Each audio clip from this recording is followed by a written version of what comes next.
So what I thought from all this is I'm going to use my own money first. I'm going to take whatever I can in savings and add volunteer help and just talk to a lot of people. Talk to a lot of people who dedicate their lives to the First Amendment, to American Indian history, to American Indian identity issues.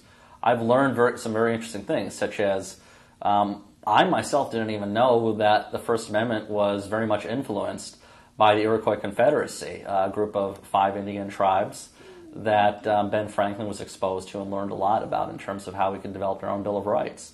A lot we owe in terms of free speech in the First Amendment is from the people that had a civilization here before us, or before what we consider the United States proper.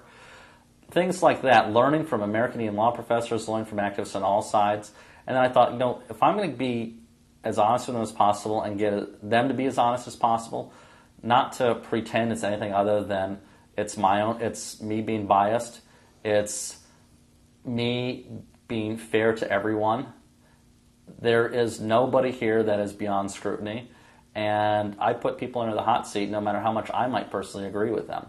And the goal was to find anybody who's willing to talk with me, to say, you know what, I'm not going to edit this out so that it will be looking like something that you didn't intend to be. It will be in your own words, and I'll put it up online. And the beauty of what we have today is that we have many video outlets on the internet where people can get exposed to this, see it in real time. You don't have to wait a whole year to find out what went on in a documentary, what was edited, and wait for the DVD extras. You'll see everything. That is something that I feel very proud of that I can do based on my own background as a web professional. I thought, this could be a really good way of generating nice buzz and getting people who normally might not talk to open up and to share their thoughts.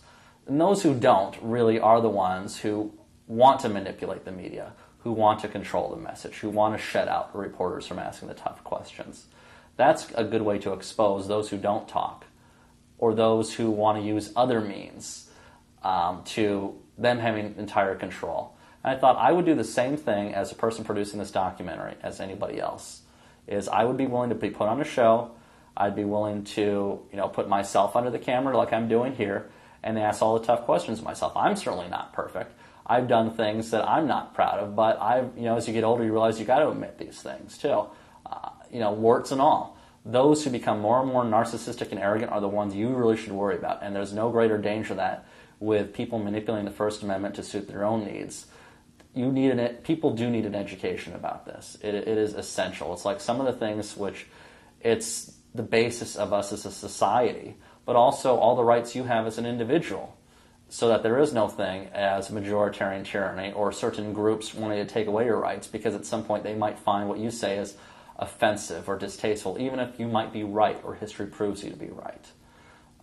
That's why I'm doing this, because there is a real danger to us taking the most important freedom for granted. I like to say it's second to breathing, but when you talk about it all the time, it becomes part of your breathing. So I hope by these interviews that you watch that you get an idea of what I'm doing, that if you have stories, that if you have ideas, if you can contribute, that you yourself and everybody else can get a really good understanding like I'm doing for myself. This is going to be entertaining. There's a lot of funny stuff about it. Always be willing to laugh at yourself. Nobody is above scrutiny. We all deserve to be ridiculed. We all deserve to be put under the hot seat because that's part of living. If you're not, then you're expecting somebody else to do the thinking for you. So I encourage you to watch these videos. Give me your comments. Email me. Lots of things that can be done. I hope you'll be hearing more about this before even this documentary goes to a widescreen release. That's the ultimate goal.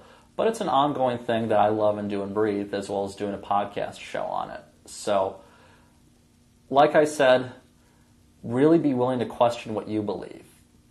Even if you agree with me, look at the other side of things. Always challenge yourself. Challenge yourself to what you believe about free speech.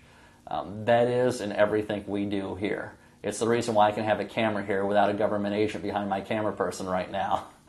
So, enjoy this. Learn a lot about American history and American identity issues. There's a giant amount to be discovered, and entertaining as well as informative and eye-opening, and it's all throughout this country. I hope you follow me on my endeavors of traveling throughout this country, meeting with many people in all different walks of life and perspectives and experiences, and really learn what free speech is about, academic freedom is about, what American Indian history, identity, and sovereignty can teach us all here living in this country today. So thank you very much. You've listened to this whole thing, and there's more to come. Aloha.